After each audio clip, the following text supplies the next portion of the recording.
आप सबका बहुत बहुत स्वागत है हमारे चैनल में। और आज की वीडियो होने वाली है जी डिप्रेशन पे। जैसे कि आप सबको पता है कि कोविड के टाइम में लोगों ने बहुत सारा डिप्रेशन से फेस ऑफ किया डिप्रेशन को, और लोग बहुत ज्यादा परेशान हुए हैं। आज मेरे साथ हैं रोहित जी। और रोहित जी से हम जानेंगे कि अगर आपको डिप्रेशन होता है तो आप कैसे डिप्रेशन को ट्रीट कर सकते हो, कैसे प्रिकॉशन कर सकते हो डिप्रेशन के लिए। तो आज जानेंगे, आपको सारी वीडियो में सारी नॉलेज मिलेगी। अगर आपको वीडियो अच्छी लगे अपने दोस्तों से, फैमिली से जरूर शेयर करें। सो रोहित भाई, सबसे पहला क्वेश्चन यही है कि एंजाइटी और डिप्रेशन में फर्क क्या है? सौरभ भाई, एंजाइटी और डिप्रेशन लोगों के दिमाग में क्वेश्चन रहता है सौरभ भाई कि एंजाइटी और डिप्रेशन जो वो सेम टर्म है। बस ऐसा बिल्कुल भी नहीं है। एंजाइटी और डिप्रेशन दोनों बहुत अलग टर्म्स हैं। एंजाइटी का मतलब होता है किसी चीज की फिक्र होना फॉर वेरी स्मॉल टाइम, बहुत कम टाइम के लिए। मान लो आपका कल पेपर है तो आपको उस चीज की एंजाइटी है, ठीक है। आपको कोई टीचर है, आपको उससे डर लगता है, उस चीज की एंजाइटी है। तो जब वो टीचर पढ़ा के चला जाता है तो वो एंजाइटी दूर हो जाती है। बट अगर वो चीज जो है, वो इवेंट जो है, यानी कि वो टीचर आपको लगातार आपको उससे डर लग रहा है लॉन्ग टाइम के लिए, तो वो एंजाइटी जो होती है वो डिप्रेशन में कन्वर्ट हो जाती है। तो कहने का मतलब यह है कि अगर आपको किसी चीज की फिक्र, किसी चीज का डर काफी लॉन्ग टाइम के लिए रहता है तो वो। रोहित भाई, सेकंड क्वेश्चन मेरा ये है कि पेशेंट को कौन कौन से सिम्टम्स आएंगे जिससे पता लगेगा कि उसको डिप्रेशन है? सौरभ भाई, there are number of symptoms जिससे हम ये कैरेक्टराइज कर सकते हैं कि पेशेंट को एंजाइटी और डिप्रेशन की प्रॉब्लम है। सबसे पहले वो पेशेंट होता है, वो अपने आप को आइसोलेट कर लेता है, वो अकेला रहने लगता है, वो किसी भी अपने फ्रेंड्स और रिलेटिव से बात करना पसंद नहीं करता है, ठीक है। सेकंड चीज, क्योंकि उसको इस तरह की फीलिंग आने लगती है कि कोई भी मेरे को समझेगा नहीं। This are the certain feelings जो उसके ब्रेन में कॉन्टिन्यूसली चलती रहती है। सेकंड सिम्टम उसमें ये हो सकता है कि वो या तो पूरा दिन सोता रहेगा या बिल्कुल भी नहीं सोएगा। तो लैक ऑफ स्लीप और एक्सेसिव स्लीप, जिसे हम मेडिकल लैंग्वेज में बोलते हैं, वो चीज हो सकती है। थर्ड सिम्टम, वो खाना बिल्कुल भी नहीं खाएगा या ओवर ईटिंग करेगा, ये भी चीज हो सकती है, ओके। एंड फोर्थ, ये जो एक सबसे कैरेक्टराइज सिम्टम रहता है कि वो ऐसी एक्टिविटीज, मान लो जैसे उसे पहले टीवी देखना पसंद था, उसे क्रिकेट मैचेस देखना पसंद था, वो चीजें भी नहीं करेगा। तो इस तरह जब पेशेंट को इस तरह के सिम्टम आने लगते हैं तो हम उसे कहते हैं कि हाँ, अभी उसे ये प्रॉब्लम है। बट ये इनको बोलते हैं emotional symptoms. But other than this कुछ फिजिकल सिम्टम्स भी पेशेंट्स में ऑब्जर्व किए जाते हैं, जैसे कि डाइजेस्टिव प्रॉब्लम, पेशेंट को डायरिया काइंड ऑफ प्रॉब्लम भी होने लगती है। जो भी वो वो खाता है वो डाइजेस्ट नहीं कर पाता। So this are the certain symptoms जो बेसिकली ऑब्जर्व किए जाते हैं in the patient suffering from the depression and the anxiety. Rohit भाई, कौन सा ऐसे चैलेंजेस आते हैं जब पेशेंट को हम रिकवर करते हैं, सॉर्ट आउट करते हैं डिप्रेशन की जो प्रॉब्लम हो जाती है? Okay, Saurabh bhai, there are number of challenges which are being observed in the patient जो suffering from the depression.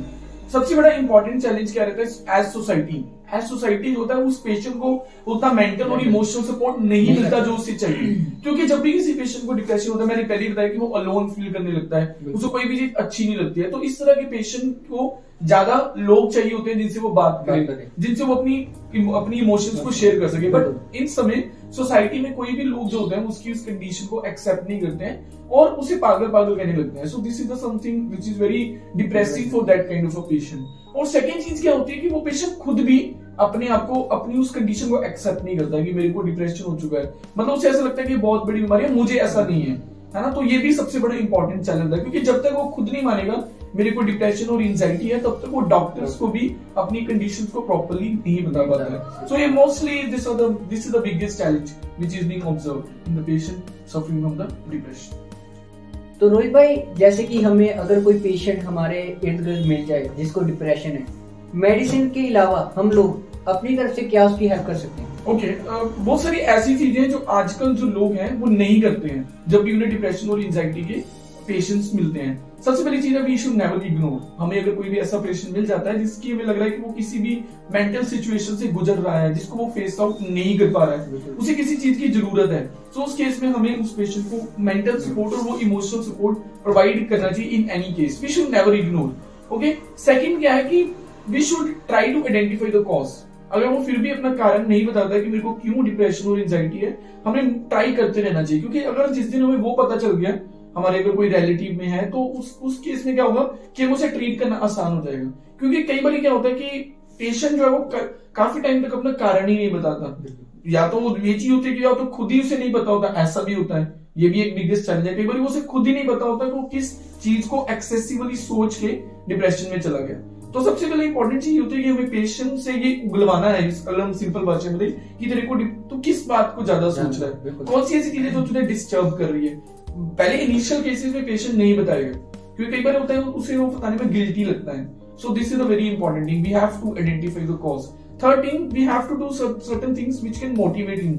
मान लो अगर कोई स्टूडेंट है, मान लो अगर वो किसी गवर्नमेंट एग्जाम में कोई भी ऐसा एंट्रेंस एग्जाम को क्लियर नहीं कर पाया, तो मैंने देखा है कि बहुत सारे स्टूडेंट उसकी वजह से डिप्रेसिव फेस में चले जाते हैं। तो उस केस में क्या होगा, we have to motivate them कि this is not the end of the life, you can do many things which can make you help you to make a better future. अगर आप उस चीज को सोचते हो तो आप आगे भी नहीं कर पाओगे। तो मतलब कि हमें कहने का मतलब ये है कि हमें इग्नोर नहीं करना है, हमें अपना बेस्ट देना है ताकि उस पेशेंट को सपोर्ट कर सके। हो सकता है कि हमारे वर्ड से वो मोटिवेट हो जाए, वो अपने उस फेज से बाहर निकले, उसे ऐसा लगना शुरू हो जाए कि चलो कोई तो है जिससे मैं अपनी सिचुएशन शेयर कर सकता हूँ, कोई तो है जो मेरी इमोशनल फीलिंग्स को अंडरस्टैंड करता है। तो I think this is the best thing we need to do whenever we see the patients suffering from the depression. तो दोस्तों हमने कई बातें सीख लिया बहुत कुछ रोहित भाई से कि डिप्रेशन कैसे होता है, क्या डिप्रेशन है, कैसे उसे बचा जा सकता है। सो रोहित भाई, लास्ट क्वेश्चन, क्या आप मैसेज देना चाहोगे जिसको डिप्रेशन है, जो हमारी वीडियो देख रहा है, उसको क्या मैसेज देना चाहोगे आप? ओके, सो जैसे मैंने बताइए कि सोसाइटी एज ए इंडिविजुअल हमारा क्या रोल है towards the depressive patients. But अब मैं ये बताना चाहता हूँ कि अगर किसी पेशेंट को डिप्रेशन और एंजाइटी हो जाती है तो वो कैसे इन सिचुएशन से बच सकता है।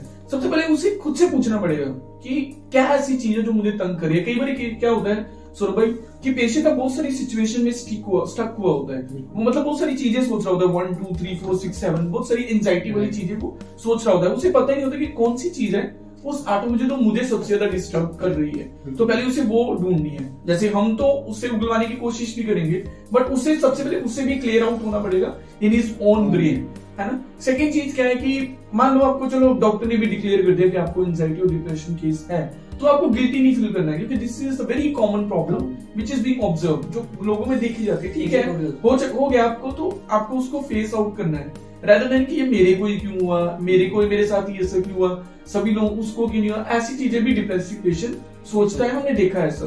तो उस केस में क्या करना है, आपको अपने आप को मोटिवेट करना है, आपको अपने आप को पुश करना है कि yes I can face this situation, this is a very normal situation. अरे मैं तो नॉर्मल इंसान हूँ, टीवी स्टार्स को भी डिप्रेशन हो जाता है, जैसे कि हमें पता है सुशांत सिंह राजपूत है, कपिल शर्मा है, ये दोनों को डिप्रेशन हुआ था, है ना।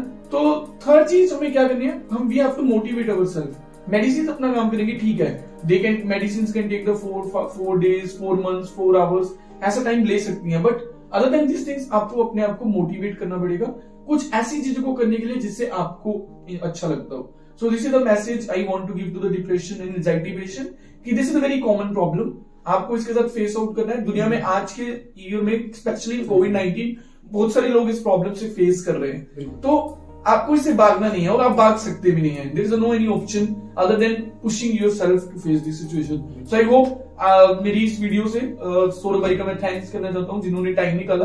तो मेरी इस वीडियो से बहुत सारे लोग अपनी इस मेंटल एंजाइटीज की प्रॉब्लम से बाहर निकलने की कोशिश करेंगे और ये करना भी पड़ेगा हमें। Thank you so much.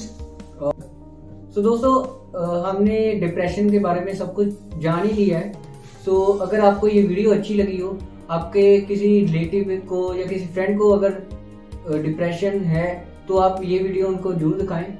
सो वो मोटिवेट होंगे। और आपको ये वीडियो अच्छी लगी तो लाइक सब्सक्राइब कर दीजिए और शेयर कर दीजिए। Thank you.